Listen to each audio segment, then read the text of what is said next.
Hello everyone, myself Professor Hardik Prajapati. I warmly welcome to you from Sri Shivsha College of Commerce, Management and Computer Education. There is managed by Jain Citizens Education Society. We are starting an initiative of online teaching 2020 to 2021. Today our subject is that Principle of Macroeconomics in BCom SEM 3 department. In this video, we are starts our chapter number 8. So let us start. Our chapter number 8 is the consumption function. In this video, we are study about what is the meaning of consumption and what is the property of saving consumption. Okay, so let us start the consumption functions with the meaning of consumption functions. First of all, we are study about the meaning of consumption function. So, we have seen in our previous discussion of that the effective demand should be increased in order to increasing employment in capitalistic economy.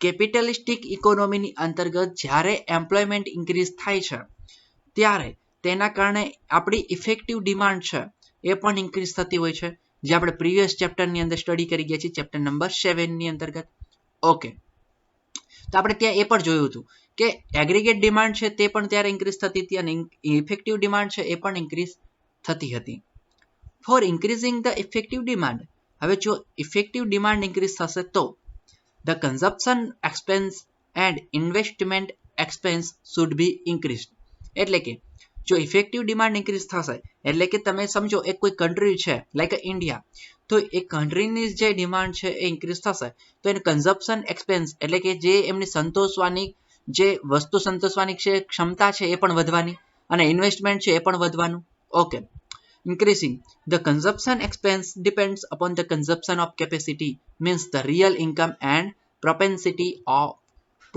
to consume એટલે કે તમારી જે real income છે એ કોના ઉપર depend થશે તો તમારા કન્ઝમ્પશન કેપેસિટી ઉપર અને કન્ઝમ્પશન કેપેસિટી છે કોના ઉપર ડિપેન્ડ થશે તો કન્ઝમ્પશન એક્સપેન્સ ઉપર અને કન્ઝમ્પશન એક્સપેન્સ છે એ કોના ઉપર ડિપેન્ડ હશે ઇફેક્ટિવ ડિમાન્ડ ઉપર ઓકે ખ્યાલ આવે છે તો હવે ફરીવાર તમને શોર્ટ નોટ બનાવી દઉં છું તો સાંભળજો સાથે લખતા જજો એટલે કે એના પોઈન્ટ છે ને પોઈન્ટ જો આ ટેકનિકલ આપણો સબ્જેક્ટ છે તો આની અંદર આપણે થિયરી રટ્ટા મારીને નથી જવાનું ઓકે બટ આની અંદર ટેકનિકલ વર્ડ્સ છે એટલે કે શું ઇન્ક્રીઝ થાય છે ત્યારે સામે કયું ફેક્ટર ડિક્રીઝ થાય છે યા ઇન્ક્રીઝ થાય છે એ ફંડામેન્ટલ ખ્યાલ હોવા જોઈએ તો એની અંદર વાત કરીએ તો સાંભળજો ફરીવાર બોલું છું રિપીટ કરું છું તો શું કે છે તો તમારી જ્યારે રિયલ ઇન્કમ ઇન્ક્રીઝ થશે ત્યારે તમારી કન્ઝમ્પશન કેપેસિટી ઇન્ક્રીઝ થાય અને જો કન્ઝમ્પશન કેપેસિટી ઇન્ક્રીઝ થાય તો કન્ઝમ્પશન એક્સપેન્સ ઇન્ક્રીઝ થશે અને જો કન્ઝમ્પશન એક્સપેન્સ ઇન્ક્રીઝ થશે તો તમારું ઇન્વેસ્ટમેન્ટ છે એ ઇન્ક્રીઝ થશે અને જો ઇન્વેસ્ટમેન્ટ ઇન્ક્રીઝ થશે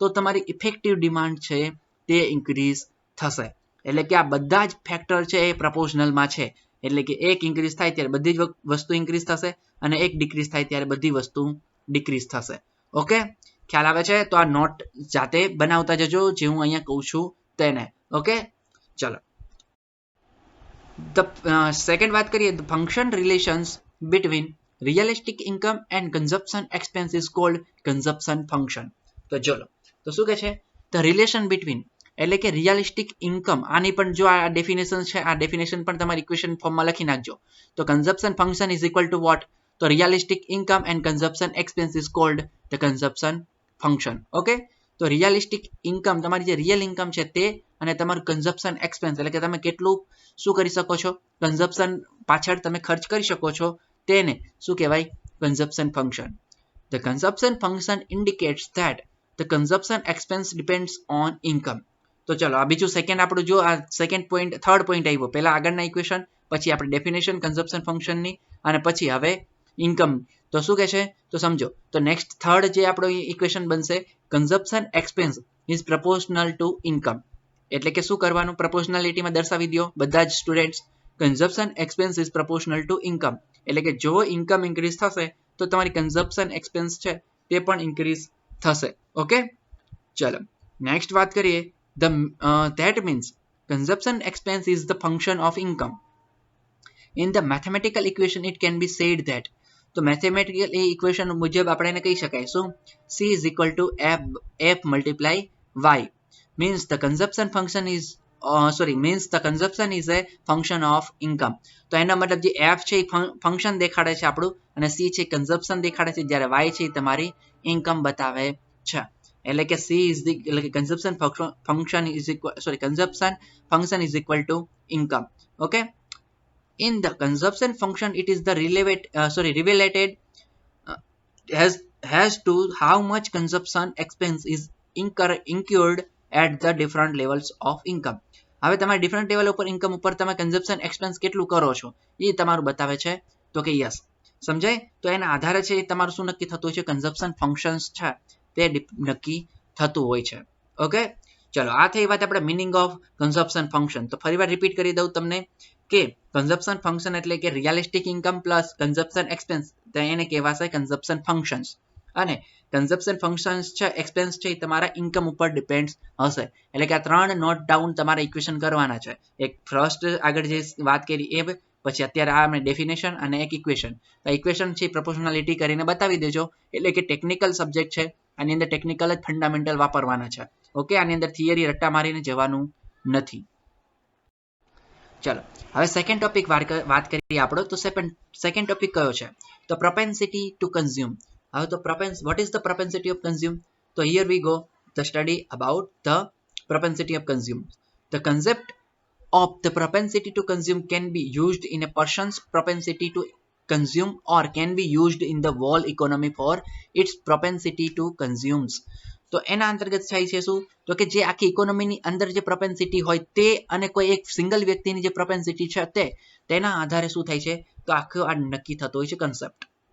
When the ratio of a person's real income, એટલે કે જ્યારે વ્યક્તિની જે વાસ્તવિક આવક છે તે and consumption expense is presented, તો શું કહે છે, જ્યારે રેશિયો લેવામાં આવે કોનો, તો person's real income divided by consumption expense is called the propensity of consume. It indicates the person propensity to consume. Okay, જો મેં જ વાત કરી તો સમજો.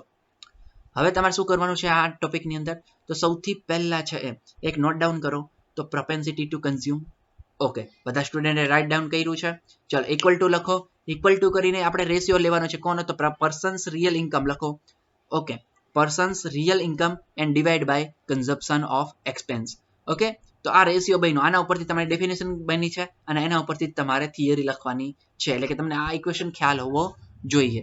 ઓકે, ચલો but when the whole country's ratio its aggregate income and the consumption expense is present. ચલો હવે સિંગલ પર્સન માટે આપણે વાત કરી, જે હમણાં આગળનું ઇક્વેશન લખ્યું કોની માટે લખ્યું હતું, તો સિંગલ પર્સનની આવક માટે. બટ હવે હોલ ઇકોનોમીની અંતર્ગત આપણે પ્રોપેન્સિટી ટુ કન્ઝ્યુમ મેળવતા હોય તો ફરીવાર બધા સ્ટુડન્ટ્સ ઇક્વેશન લખશે એક નેક્સ્ટ ઇક્વેશન. તો ચલો એ ઇક્વેશન રાઇટ ડાઉન કરો બધા જ. તો પ્રોપેન્સિટી ઓફ ઇન્કમ કાઉન્સમાં લખો કન્ટ્રી. તો જ્યારે કન્ટ્રીનું હોય ત્યારે તો એની અંદર લખવાનું છે aggregate income divide by consumption expense. Okay, ફરીવાર કહું છું, aggregate income divide by consumption expense. આ રેશિયો છે એ બતાવે છે આપણી કન્ટ્રીની પ્રોપેન્સિટી ઓફ કન્ઝ્યુમનો. Okay, then it present the aggregate propensity to consume. Okay, that's fine. Keynes utilized the concept of the regard to aggregate propensity to consume. જો cans છે ને, આપણે ચેપ્ટર નંબર 7 ની અંતર્ગત પણ આપણે કેન્સની વાત કરી હતી, કેન્સની થિયરી ઓફ ડિમાન્ડ છે તે. તો આ જ છે એગ્રીગેટ પ્રોપેન્સિટી છે, એને પણ આ જ કન્સેપ્ટ યુઝ કર્યો હતો કેન્સ છે જે આપણો ઇકોનોમિસ્ટ તેને. The list of the different amounts which are the spent at different level of income as a consumption expense is called the list of propensity to consume. એટલે કે શું કહે છે, તો લિસ્ટ ઓફ અમાઉન્ટ એટલે કે જે તમને ડિફરન્ટ ટાઈપની અમાઉન્ટ બતાવે છે અને સામે ડિફરન્ટ ટાઈપના લેવલ ઓફ ઇન્કમ બતાવે તો એને કહેવાશે તો કે લિસ્ટ ઓફ પ્રોપેન્સિટી ઇન્કમ. ઓકે, ચલો આ નોટ ડાઉન કરવું એક તમારી સીધી ડેફિનેશન્સ છે, તેને ડાયરેક્ટલી તમે નોટ ડાઉન કરી લેજો. એના કઈ ઇક્વેશન કે એવું કઈ બનતું નથી નોટ્સ એટલા માટે. ચાલો નેક્સ્ટ વાત કરીએ આપણે, તો એને કન્ટિન્યુ કરીએ છીએ. Consume indicates how much is the propensity to consumes at the different level of income. હવે કન્ઝ્યુમ ઇન્ડિકેટ્સ, આ કન્ઝ્યુમ છે ને એ શું કરે છે, બતાવે છે આપણને, શું બતાવે છે કે કઈ જગ્યા ઉપર કેટલું કન્ઝ્યુમ લેવલ છે. ઇફ ધ અધર વર્ડ્સ, એને બીજા શબ્દોમાં કહીએ તો it can be said that, above list is the example of the consumption function. Okay ચલો મેં એક્ઝામ્પલ અહીંયા નથી લીધું તો એની અંદર તમને જનરલી એક્ઝામ્પલ હું કહી દઉં છું શું છે તો કોઈ 100 વસ્તુ ખરીદતો સોરી કોઈ વ્યક્તિની 100 પ્રોડક્ટ ખરીદે છે તો એનું કન્ઝમ્પશન છે એ કેટલું થઈ ગયું 100 નું કોઈ વ્યક્તિ છે 150 ખરીદે છે અને સામે એના પ્રાઇસ છે એ કેવી હશે તો કે લાઈક એક વસ્તુ છે એ 100 રૂપિયાની હોય લાઈક 100 વસ્તુ ખરીદે તો 10,000 થાય છે જ્યારે 150 વસ્તુ ખરીદશે તો કેટલા રૂપિયા થશે 15,000 તો મતલબ જે વ્યક્તિ 100 પ્રોડક્ટ ખરીદે છે એનું કન્ઝમ્પશન ફંક્શન ઓછું હશે જ્યારે કોઈ વ્યક્તિ 150 પ્રોડક્ટ ખરીદે છે તો એનું કન્ઝમ્પશન ફંક્શન કેવું હશે એ વધારે ઓકે ચલો from the above it is the related with the rise of income the propensity to consume increase એટલે કે તમારી જેમ જેમ ઇન્કમ વધે છે એમ તેમ તમારી શું થાય છે propensity to consume increase થાય છે તો કે યસ તો ચલો તો જો ફરીવાર તમે થર્ડ નંબરનું ઇક્વેશન લખ્યું છે તો મેં લખાવ્યું એ તો એની અંદર થર્ડ નંબરનું ઇક્વેશન છે મેં એ જ લખાવ્યું છે શું લખાવ્યું છે તો propensity of consume is proportional to income તમે એવું લખ્યું છે જો તો ઇન્કમ વધશે તો તમારી propensity છે વધવાની છે ઓકે તો એ જ વસ્તુ અહીંયા આપણને જણાવે છે નેક્સ્ટ વાત કરીએ for example when the income increasing for expense increased from તો 10 crores to 120 crores એટલે કે કોઈ છે એ તમારે શું થાય છે 10 કરોડ જે ઇન્કમ છે તે હવે 120 કરોડ થાય કન્ટ્રીની thus with the rise of income there is the increase in consumption but the rise of consumption is less than the rise of income is consumption is also less okay એટલે કે 100 કરોડમાંથી તમે 120 કરોડની જ્યારે income થાય તો તમારી પ્રોપેન્સિટી increase થશે અને એની બીજી જગ્યાએ તો 100 કરોડમાંથી 130 કરોડ થાય ત્યારે પણ કન્ઝમ્પશન ફંક્શન છે એ વધારે ઇન્ક્રીઝ થશે એટલે કે જેમ તમારી ઇન્કમ ઇન્ક્રીઝ તેમ તમારો પ્રોપેન્સિટી ઓફ ઇન્કમ છે એ પણ ઇન્ક્રીઝ થશે ઓકે નેક્સ્ટ વાત કરીએ ચલો હવે થર્ડ પોઈન્ટ છે એને સ્ટડી કરવાનું છે સાયકોલોજીકલ લો ઓફ કન્ઝમ્પશન હવે આ લો ઓફ કન્ઝમ્પશન ની અંદર સાયકોલોજી શું છે આપણે એને જાણીએ તો on the basis of above analysis જે આપણે આગળના બે ટોપિક સ્ટડી કર્યા propensity of consumption and meaning of functions consumption functions Keynes psychological law consumption can be briefly presented as under તો કેન્સ છે ને પોતાની આ થિયરી છે એ અહીંયા પણ રજૂ કરી છે સાયકોલોજીકલ લો ઓફ કન્ઝમ્પશન કેન્સે આપ્યો છે when there is a rise in aggregate income જો આ બધા ચાર પોઈન્ટ છે ને એ નોટ ડાઉન કરવાના છે એ કેન્સે આપણને જણાવ્યા છે કેના માટે તો સાયકોલોજીકલ લો ઓફ કન્ઝમ્પશન માટે તો ઓકે તો when there is a rise in aggregate income તો જ્યારે aggregate income increase થાય છે ત્યારે there is the rise in a aggregate consumption also તો income increase થશે ત્યારે consumption પણ aggregate consumption છે તે પણ increase થવાનું but the rise of consumption is less than the rise in income તો જો હવે rise in consumption થાય છે ત્યારે શું થાય છે તો income પણ તમારી કેવી થઈ જાય છે તો કે ઓછી હોય છે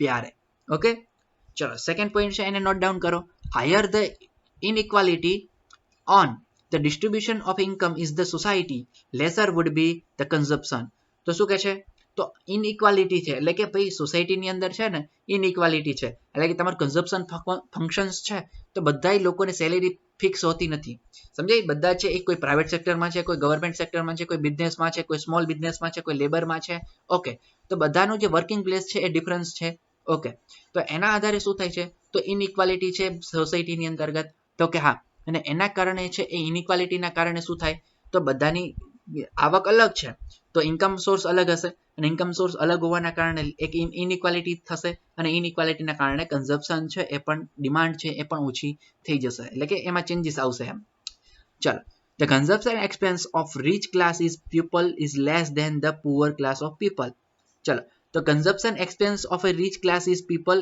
is less than ચલો તો રીચ ક્લાસના જે પીપલ છે ને એનું કન્ઝમ્પશન ફંક્શન કેવું હોય ઓછું હોય જ્યારે મિડલ ક્લાસ અને પુઅર લેવલના હોય તેનું વધારે હશે આવું મનોવૈજ્ઞાનિક તારણ આપ્યું સાયકોલોજીકલ આપ્યું તારણ કોને તો કેન્સે in the short run the consumption expense remain constant અને કન્ઝમ્પશન એક્સપેન્સ છે ને એ રિમેઇન કેવું થઈ જાય છે કોન્સ્ટન્ટ થઈ જાય છે શોર્ટ ટર્મ માટે ઓકે આપણે પ્રીવિયસ ચેપ્ટર નંબર 7 ની અંતર્ગત પણ આની વધારે ચર્ચા કરી હતી ઓકે ચલો તો અહીંયા છે સાયકોલોજીકલ લો ઓફ કન્ઝમ્પશન પૂરું થાય છે કોનું કેન્સનું એટલે કે આ છે આપણે 3 માર્કની અંદર જો કોઈ 7 માર્કનો ક્વેશ્ચન તમને કમ્બાઈન પૂછે ત્યારે આના 3 માર્કમાં પૂછાતો હોય છે એટલે કે ઇમ્પોર્ટન્ટ છે આપણી માટે ઓકે ચલો હવે નેક્સ્ટ ટોપિક છે આપણો new topic the propensity to save હાલો ચલો તો હવે એની વાત કરીએ તો પ્રોપેન્સિટી ટુ સેવ ની ચર્ચા કરીએ the portion spent on consumption from the income is if deducted from the remaining portion can be saving.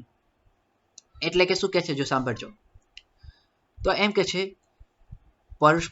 portion spent on consumption from the income is deducted from the remaining portion of can be saving. તમારી પાસે બચત કરેલા જે પૈસા છે જે તમે consumption માટે પાછી વાપરી નાખ્યા છે અને પછી પણ તમારી પાસે કંઈ વધે છે તો એ saving is also the function of income. તો સેવિંગ છે એ પણ ફંક્શન ઓફ ઇન્કમ છે. Okay, hence the saving function can be written as under. તો સેવિંગ ફંક્શન્સ છે ને તેને આવી રીતના દર્શાવી શકાય. કઈ રીતના? S is equal to F, F એટલે કે ફંક્શન અને કાઉન્સમાં વાય એટલે ઇન્કમ. તો શું કહેવાય? તો saving function is equal two money એટલે કે ઇન્કમ, સોરી મની નહીં but income. That means saving is a function of income. તો એના ઉપરથી એનો મતલબ થાય છે કે સેવિંગ છે ઇન્કમ ફંક્શન છે ઇન્કમનું. In this manner the functional relation between the income and saving is called the propensity to save. Okay, ફરીવાર ઇક્વેશન લખો. S is equal to F counts Y. તો એનો મતલબ શું છે? તો એનો મતલબ એવો છે કે આ જ ઇક્વેશન છે એ જ આપણને બતાવે છે propensity to save. The table indicates the fact has how much will be propensity to save at different level of income called the saving function. Okay, table important નથી આપણી માટે એટલા માટે મેં ટેબલને અહીંયા કાઉન્ટ કરેલું નથી. ઓકે, તેને આપણે અહીંયા દર્શાવવાની ટ્રાય નથી કરી, બટ તમે જનરલી સમજો કે જ્યારે તમારી જેમ જેમ ઇન્કમ ઇન્ક્રીઝ થશે તેમ તેમ તમારા સેવિંગ છે ઇન્ક્રીઝ થવાની. ઓકે, સમજે કોઈ એક પર્સન છે એની 1 લાખ સેલેરી હોય તો એ 1 લાખની અંતર્ગત એ 20,000 સેવિંગ કરતો હોય. જ્યારે કોઈ બીજો વ્યક્તિ છે 50,000 1500 સેલેરી હોય તો 15,000 સેલેરી હશે તેની તો એ શું કરશે? તો એ 10,000 સેવિંગ કરશે. તો કે યસ, એટલે કે જેમ જેમ તમારી ઇન્કમની અંદર ચેન્જીસ આવે, ઇનઇક્વાલિટી થાય ત્યારે તમારી સેવિંગમાં પણ ઇનઇક્વાલિટી આવશે. ઓકે, નેક્સ્ટ વાત કરીએ the concept of propensity to save. તો હવે આ કન્સેપ્ટ છે તે દર્શાવે છે શું? Like the concept of propensity to consume. જે પ્રોપેન્સિટી ઓફ કન્ઝ્યુમ છે એવી જ રીતના આપણને આ દર્શાવે છે. can be used for a single person as well as for the whole country. અને જેવી જ રીતના આ પ્રોપેન્સિટી ટુ સેવ છે તે સિંગલ પર્સન માટે પણ બતાવી શકાય અને હોલ કન્ટ્રી માટે પણ આને દર્શાવી શકાતી હોય છે. ઓકે, ચલો તો આટલું રાખીએ છીએ આપણે. ચલો તો આપણો આ વિડીયો લેક્ચર અહીંયા પૂરો થાય છે, પણ ચેપ્ટર છે એને આપણે કન્ટિન્યુ કરીશું નેક્સ્ટ લેક્ચરની અંતર્ગત. ઓકે, તો થેન્ક યુ વેરી મચ. તો આની અંદર આપણે ત્રણ આપણે ટોપિક જોયા છે. તો કે yes, meaning of consumption function, પછી કન્ઝપ્શન ફંક્શન્સની વાત કરી અને થર્ડ અને લાસ્ટ આપણું હતું તો કે પ્રોપેન્સિટી ઓફ ઇન્કમ અને પ્રોપેન્સિટી ઓફ સેવ. એટલે કે ટોટલ આપણે 4 ટોપિક છે આ વિડીયોની અંદર કવર કર્યા છે. ઓકે, તો આને નોટ ડાઉન કરી લેજો જે નોટ ડાઉન કરવાનું છે તે, અને એને શોર્ટમાં લખવું જરૂરી છે. થિયરી છે એ રટ્ટા મારીને જવાનું નથી. ઓકે, ચલો તો આટલું રાખીએ છીએ. મળીશું ફરીવાર નવા લેક્ચરની અંતર્ગત. Thank you very much.